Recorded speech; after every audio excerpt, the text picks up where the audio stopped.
Caitlin Clark had an amazing performance in her first game of the February 2025 season. It may have been a preseason game, but it was a different Caitlin Clark out there. She's been putting in the work and looking better than ever. She was draining 36-foot threes and made a statement to the entire WNBA. She's back and she's on fire. Now I expected the WNBA media to give credit where it's due. And for the most part, they did. They gave props to the Indiana Fever and Coach Stephanie White for putting on a show. The Fever look like serious contenders for the WNBA championship, and Caitlin Clark with her new squad is leading the charge. These players, I'm calling them the Avengers because they're tearing up teams. Brazil?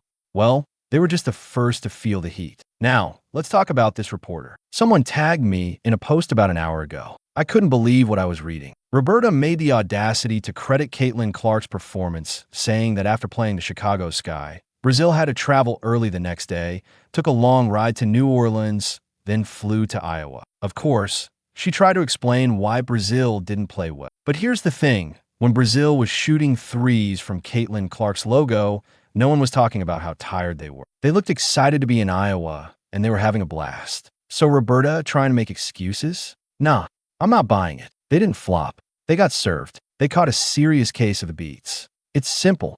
Don't try to make excuses for getting beat down by Caitlin Clark and the Fever. Caitlin put on a show, and she made sure everyone knew it. Brazil didn't stand a chance, and that's not their fault. They just happened to be the first team to face the wrath of Caitlin Clark and the Fever. Now, Roberta said, this is about Brazil, not the Fever. But she's creating a narrative that doesn't exist. The Fever showed up, and they performed. Caitlin Clark unloaded on Brazil, and no amount of excuses can change that. We all saw it coming.